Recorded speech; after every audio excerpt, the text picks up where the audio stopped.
Para esta reflexión cafetera, reflexión que no garantizo que vaya a ser diaria, que nadie espere, pero bueno, de momento como me entretiene, pues la hago. Pues decía que esta reflexión cafetera, claro, tenemos volcanes a todo pasto en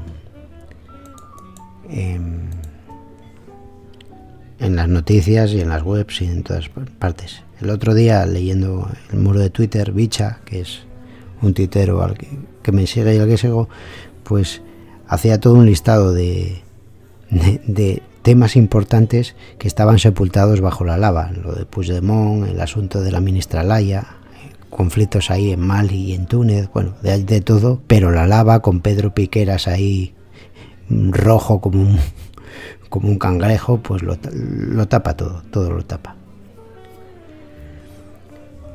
El caso es que estaba pensando en a qué dedicarle tiempo y reparé en unos tweets que colgó en el muro Noelia Danez.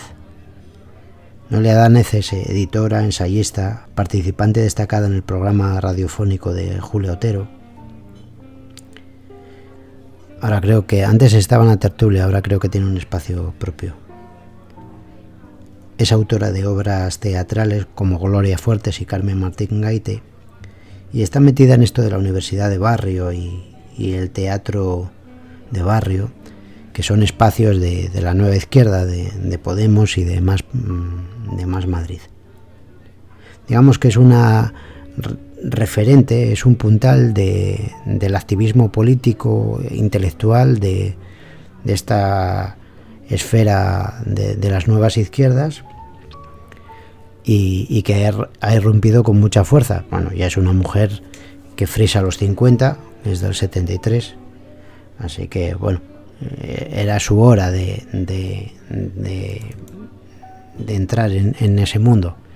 Yo leyéndole una entrevista, es una mujer que está resentida con el mundo académico porque ella se veía a sí misma como una futura profesora universitaria y por lo visto salió de la universidad pues mal y está resentida con ese mundo y con ese estamento. Yo creo que es una mujer verdaderamente inteligente y brillante y que no sé por qué habrá salido. A mí me parece que ella, que es en el activismo es ultra feminista, lo achaca a los hombres y al heteropatriarcado que copa los puestos de poder, pero también puede deberse a que me parece que ella no es, por lo que ella deja alguna vez en el muro, no es una mujer de clase alta y a lo mejor no haya entrado en esos puestos simplemente por no tener ni las aldabas a las que llamar adecuadas, ni los apellidos necesarios con los que rellenar las líneas de puntos convenientes que te abren puertas. No lo sé, es una especulación. Pues estaba leyendo su muro y entonces al leer su muro esta semana hubo una polémica sobre el aborto y es un tema como es normal, que para un activista feminista es muy, muy importante, y entonces interviene Danez dejando una serie de un hilo de reflexiones sobre lo que piensa sobre el aborto, y el hilo más o menos sin ser muy eso viene a decir esto: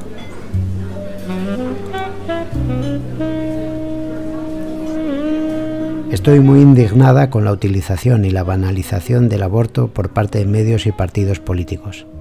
Es de la mayor importancia impedir el cuestionamiento de este derecho y el señalamiento por su ejercicio.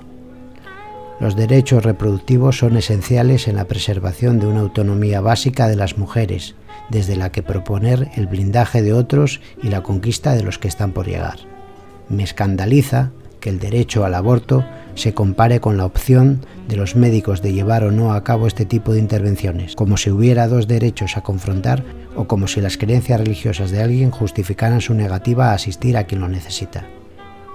Al menos En un entorno de sanidad pública eso es simplemente intolerable. No entro en el negocio de las privadas y los conciertos, o de los facultativos que en la pública no, pero en la privada sí. Se están escuchando cosas que denigran a las mujeres, las tutelan y las privan de control sobre sus cuerpos y sus vidas. Ha sido una semana muy asquerosa. Veremos cuánta más irresponsabilidad y cuánta más maldad nos queda por escuchar. Yo pongo el silenciador unos días para rebajar mi nivel de disgusto, que es muy alto, y sin embargo, alerta. Lo último que digo, están proliferando antiabortistas que no lo son por las razones de siempre, creencias religiosas, sino por puro revanchismo contra las mujeres. Ojito con esto, que dejarles hablar es dejarles odiar. Cuidado. El último tuit parece es el que más llamaría la atención a los que están en polémica, en dialéctica con esto que llaman las feminazis, si podemos llamar así. Es una feminista radical de nueva ola, cuarta generación. Ella está a favor de los derechos de los trans. Y el último tuit podría ser un tuit que llamase la atención, digamos, de la otra parte, de la otra trinchera que movería a polémica. Pero a mí me parece que el tuit importante, el tuit que define a este movimiento ideológico que ha irrumpido desde mediados del 15, mezclado con muchas cosas, esto tendría que tener un retal largo para tratarlo. Pues el tuit importante es el segundo, el de los derechos reproductivos son esenciales en la preservación de una autonomía básica de las mujeres, porque hace una apelación al autos, que es el principio de Arquímedes político que utilizó siempre el liberalismo para mover el mundo. La autonomía, el individuo, el autos, el individuo absoluto, la mujer como decisoria total, la mujer en abstracto, porque no hay mujeres concretas, es la mujer en abstracto. Todo esto estaba pensándolo yo y recordé una entrevista que Irune Ariño, de este think tank liberal, el del padre Mariano, sí, le hizo a un liberal que es Pedro Herrero. Pedro Herrero va a pensar que yo soy una especie de psicópata que le sigue o tal, pero vuelvo a decir, a mí me interesa Pedro Herrero, un tipo de 40 años, año 80, como me interesa Noelia Dánez, mujer de 43, por la teoría de las generaciones de Ortega.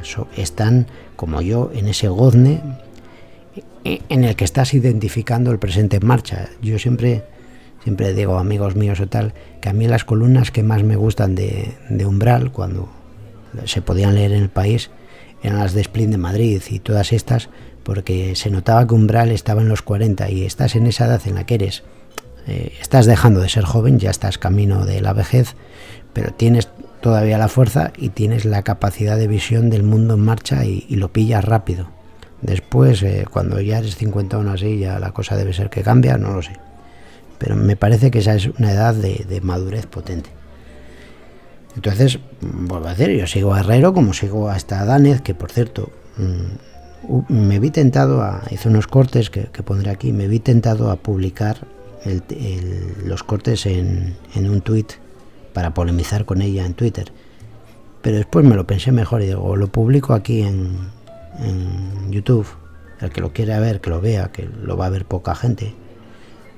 Y así me ahorro que me bloquee, porque me interesa seguir viendo su desarrollo ideológico, y si te bloquea pues tienes que ir a otra cuenta y tal, y es un rollo. Y entonces hago la crítica aquí, y como no me va a escuchar esto, pues fenomenal. Entonces, hablando de esto de Noelia, que es Adánez, que es, ya digo, año 73, pues tiene 48 ya, están ahí casi 50. Y es representante de eso que llama Pedro Herrero también las nuevas clerecías. Y es representante de una nueva reformulación que se dice bajo un nuevo nombre, que es la izquierda, pero yo creo que no es la izquierda. Y entonces sobre ellos, estaba diciendo, discute con Irune Ariño, y me parece que hace, Irune Aruño, perdón, y me parece que hace un análisis que la verdad merece la pena escucharlo. Aquí lo dejo.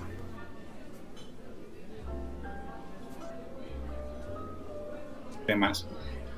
Entonces, ¿Cuál es el...? Sí, perdón. No, dime tú. No, que el elemento, o sea, el elemento que yo creo que es el fiel que desencadena la balanza es que nosotros, yo sobre todo, tú menos, soy hijo de una sociedad post-ideológica, que es la que va de 1989, ¿vale?, al 2008. Yo pongo 3 fechas, 1989, 2001, 2008, ¿vale? En 1989 se derrumba el bloque soviético y empieza el proceso de globalización, donde lo que hay es un simulacro político. Es decir, ya no va a haber... O sea, la izquierda ya renuncia. O sea, bueno, está la gente que se manifiesta contra el G7, vamos, el capitalismo ha ganado. Y no solo el capitalismo, esa mezcla de economía... La socialdemocracia o la economía social de mercado. Hemos ganado. Transversal a todos, además, sí. Y entonces las hipótesis eran a ver quién era el más técnico. Exacto. Como la canción de Hidrogenés, ¿no? Es decir, eres tan técnico, o sea, era una idea de a ver quién es el más técnico y con conocimientos más técnicos, más científicos y tal. Claro, que llegásemos a pensar que la representación de la política es eso, es una catetada, o sea, en la que yo estaba, o sea, yo estaba ahí de hocico y con tal. Pero es que la política nunca ha sido eso. ¿No? La política no ha sido eso desde que fue inventada. Quiero decir, la política es la escenificación del desacuerdo moral contemporáneo entre miembros de la misma comunidad. Entonces, o sea, nosotros, ese periodo desideologizado lo que hizo es que se paralizó el tiempo de la política y hubo unos tíos en la izquierda que dijeron, nos han hecho un clinch y no hay Dios a mover esto. Y es verdad es que tú lo ves y es el periodo de la superestabilidad. O sea, es un periodo de superestabilidad absolutamente fascinante en nuestra historia, pero fascinante por excepcional. Es donde decimos, y claro, hay una crisis también de sobreconfianza, vamos a crear una unión política en la Unión Europea, vamos a unificar las monedas. Cuando Europa toda la puta vida ha sido una supercultura basada en el cristianismo, ahora resulta que vamos a hacer una unión política que además va a tener capacidades ejecutivas. Y resulta que en la última derivación, esas capacidades ejecutivas va a depender cuándo se vacuna mi abuelo, que es la hostia, ¿eh? Va a depender cuándo se vacuna mi abuelo las decisiones que tomen unos tíos que se llaman la comisión. Eso rompe y desgaja totalmente lo que conocemos del proceso político, que es, oye, si cuando se vacuna mi abuelo tiene que depender de alguien a quien yo le pueda dar de hostias si sale mal. El problema que vamos a tener muy grave ahora es que la decisión de cuándo se vacuna mi abuelo se le ha chutado por parte de los gobiernos, claro, los gobiernos encantados, a unos tíos de la comisión que nadie sabe cómo pegarles de hostias. Y esto es un problema político de primer orden. Dicho lo cual, llega el 2001. Vuelve el terrorismo internacional, se caen las Torres Gemelas y entramos en un mundo que es absolutamente distinto al que yo conocí de las pistas de baile de 1999 con el éxtasis y la música electrónica. ¿Y qué sucede a partir de ese momento? Que empieza una repolitización de la sociedad, que desemboca en la crisis del sistema del 2008 y aquí es donde está el tema, la izquierda comparece. La izquierda comparece con un conjunto sólido de creencias, con una propuesta moral completa, densa, que les permite pensar en 360 grados. Claro, al que no está dentro le parece incoherente, como en toda cuestión moral. Claro. El que no la comparte, tú ves a la nueva izquierda hoy, en 2021, y dices, ¿estos chachos? ¿Cómo cojones están defendiendo esto? Y dices, ya, pero si tú estás dentro, hay una coherencia completa. ¿Y tú no crees que son herederos de esa posmodernidad? A ver. Es que yo ahí veo muchas conexiones. Han sintetizado esa nueva propuesta moral a través de los mecanismos que han desarrollado a través de la posmodernidad. Pero no es posmodernidad. Es una propuesta moral completa. Y que a la gente que participa de ella le permite una postura, una visión ideológica ante el mundo y un cómo vivir completo. Y eso es lo que los rivales no estamos sabiendo entender. ¿Qué claves dirías que tiene esa propuesta o qué pilares? ¿La de ellos o la nuestra? Sí, no, la de la nueva izquierda. A ver, en la de la nueva izquierda está claro que es un plantillazo, yo creo, un reverso de muchas de las estructuras que entenderíamos como conservadoras, ¿vale? ¿Por qué? Porque, por ejemplo, el aliado natural que ha encontrado esta nueva propuesta han sido los liberales. O sea, el emplantillado que hacen, ojo, porque es el principio de autonomía personal, es el principio de que todo puede ser sometido a la voluntad de la persona. La autodeterminación de género parte de esa idea. O sea, parte de esa idea. Y tú dices que, claro, y tú como liberal, ¿cómo vas a estar en contra de eso? ¿no? Claro, no, ahí está el tema. Claro, es que lo que nos... O sea, fíjate que la alianza es divertida, ¿por qué? Porque, por ejemplo, a nivel de economía, el aliado contemporáneo de la nueva izquierda a nivel económico es el Big Tech, que es el nuevo aliado del Estado. En base a procesos voluntarios. Claro, en base a que, la gente me va a ceder sus datos, va a consumir mis plataformas, va a usar el algoritmo de manera voluntaria. Claro, la propuesta es hábil y es sensata, ¿no? Es decir, oye, mira, tú me has dicho que tengo que respetar la autonomía y la capacidad de voluntad de la gente y que no vamos a poder ejercer el poder por el soviet, ¿no? No vamos a poder... no vamos a ejercer por la fuerza con la fuerza. Ahora, ¿qué vamos a hacer? Vamos a avanzar sobre la cultura, vamos a avanzar sobre la academia, que también ha habido un desequilibrio muy fuerte de armas, en tanto en cuanto ha habido un montón una parte sustancial del espectro que se ha negado a comparecer en la academia y en el mundo de la cultura. No porque no existan, o sea, que en la academia existe gente de no izquierda y en la cultura existe gente de izquierda, pero no desde el punto de vista militante. Sí, de dar la batalla, lo que tú decías antes. Es decir, oye, pero el hecho de que uno se plantee que, por ejemplo, que alguien diga, oye, yo estoy en contra del aborto, o que yo estoy en contra del matrimonio homosexual. Y son dos posturas que yo no comparto, pero... O sea, ¿por qué la gente no las puede expresar?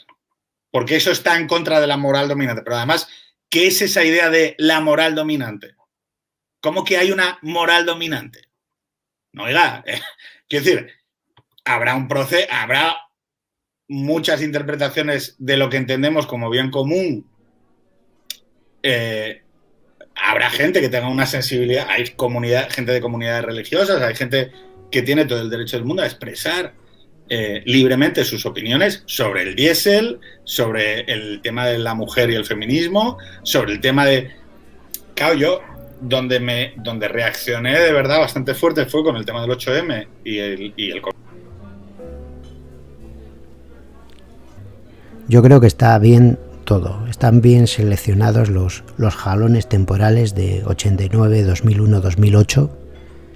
Creo que está bien la referencia al autos y a la polémica que causa el hecho de que los liberales no se pueden enfrentar o confrontar con esta izquierda, porque en realidad ya es su aliada, si se llama izquierda, que yo creo que es que está completamente desfasado esto de la izquierda y la derecha.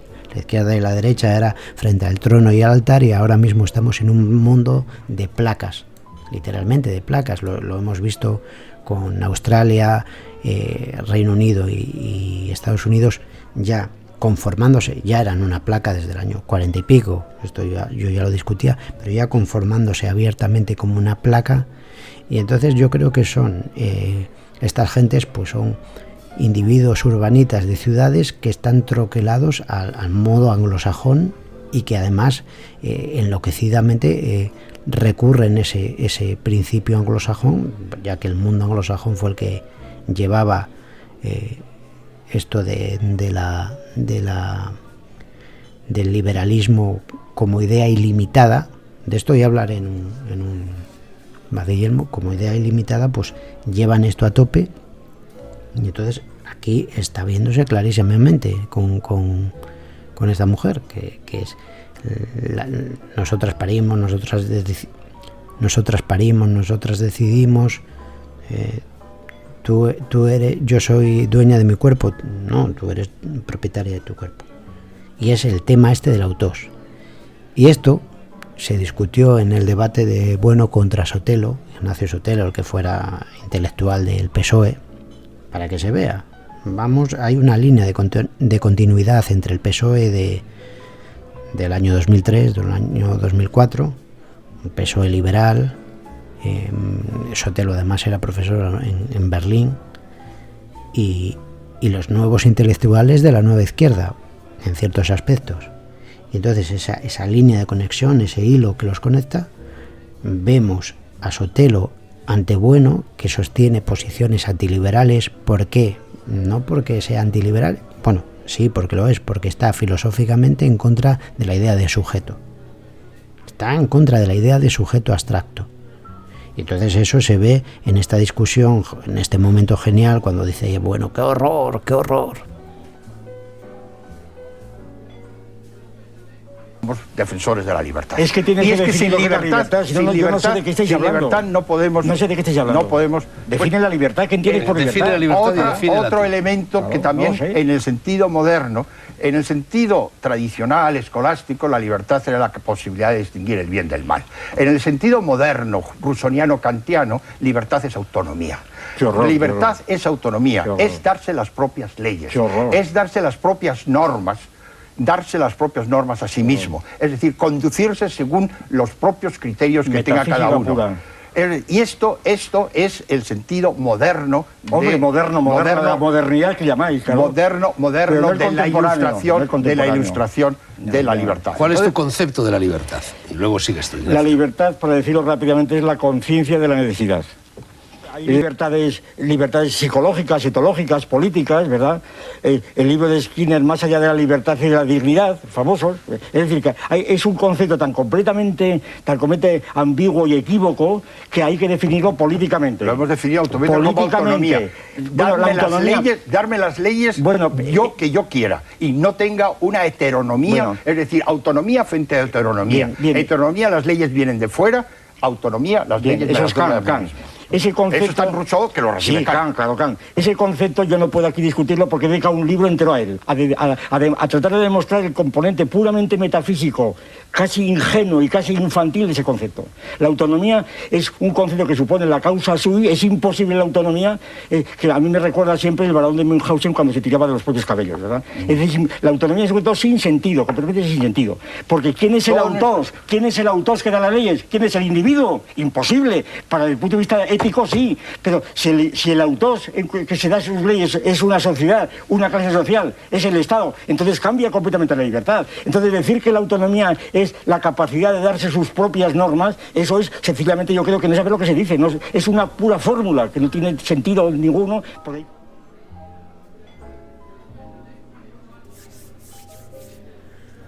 Pero abundando más aún en esto que es genial, el rifirrafe entre Sotelo y Bueno, voy a dar un poco, porque me interesa cuando Pedro Herrero le pregunta a Irune Ariño, ¿son posmodernos? Y dice Pedro Herrero, no, lo que tienen es una cosmovisión propia, digamos que injertada por posmodernismo, pero no es exactamente posmodernismo. Y aquí es donde quiero venir, porque aquí rescato el corte que iba a poner a Noelia Danez en Twitter. Y iba a ponerle este corte en el que ella, en la universidad de barrio, tocando el tema de la prostitución, niega la idea de individuo. En ese momento sí, niega la idea de individuo. Es muy interesante. El corte, bueno, ella me sale con la voz un poco masculina, no ha sido queriendo, pero es el problema de la edición. Cuando ya me arrinconan con el tema de la prostitución y me dicen, pero si es que ella quiere, bueno, yo no me creo nada, porque claro, aquí ya nadie quiere nada que no nos diga el mercado que tenemos que querer.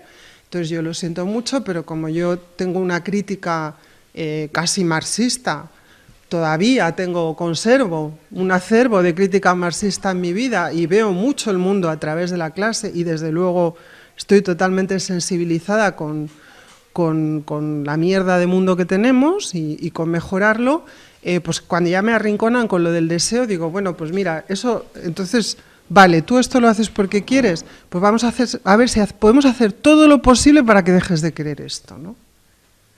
Porque, claro, mal, o sea, porque claro, no se trata de ti, es lo de siempre, se trata de una sociedad entera, no se trata de ti, yo quiero, yo me compro, yo quiero ir, yo, eso que me pasaba en la universidad en los últimos años con los alumnos, es que yo, es que tú qué, tú no, Platón, tú no, esa que me entra ya, no es que yo.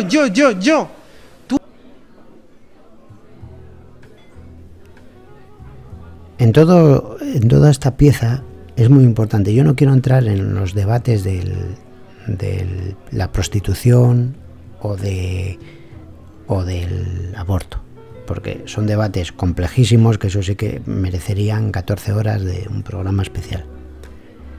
Sino que quiero entrar más en el cómo. Lo que me interesa es la descripción que hacía Pedro Herrero de cómo era esta nueva izquierda tras el fracaso del 89 y cómo se rehace y cómo emerge. Yo no creo que sea una izquierda. Yo creo que la izquierda estaba definida otra vez, 1.000.000 de veces, frente al trono y al altar, surge en el siglo XIX y que después de la Segunda Guerra Mundial, especialmente de la bomba atómica, ya no hay izquierdas ni derechas. Después, con la caída de la Unión Soviética y tal, pero ya después de la bomba atómica, de la extensión de la democracia pletórica de mercado en Occidente y tal, ya no hay derechas ni izquierdas, y con la caída de la Unión Soviética pues mucho más. Y entonces lo que sigue quedando son posiciones liberales y más que liberales y todo eso, porque es la gente que sostiene que la razón es ilimitada. Es decir, cuando tú escuchas a Noelia Danez hablar, está muy segura de sí misma, es una mujer con muchísima formación, es una mujer con las ideas muy claras y que cree que está en contacto con el conocimiento absoluto. Habla con una rotundidad y con un dogmatismo que es el de aquella persona que tiene el contacto total, que puede dar respuesta a todo. Y eso es precisamente lo que yo llamo la razón ilimitada, que lo explicaba Andrés González sobre el marxismo y tal, no, sino que la crítica que hacía Marx al liberalismo es: hemos dado con digamos, la ideología perfecta, podemos explicar perfectamente el mundo, esto funciona así, hemos llegado al final de la historia, es la razón ilimitada. Y yo creo que el antiliberalismo procede, las fuerzas antiliberales, del fracaso del mundo barroco católico y de una razón que se da en la modernidad también, como surge la razón ilimitada. La razón ilimitada surge en Westfalia, en el norte, en Westfalia. Sí, surge en Westfalia. Pierde el mundo barroco católico la guerra de los 30 años, y entonces en el norte surge lo que va a ser el liberalismo y una idea de razón ilimitada, razón sin límites, vinculada al luteranismo y a los protestantismos, y sin embargo el mundo barroco católico sigue manteniendo la idea de razón limitada. De eso, a ver si puedo hablar en un vacillelmo. Y yo creo que Noelia Dánez está en esta posición de la razón ilimitada.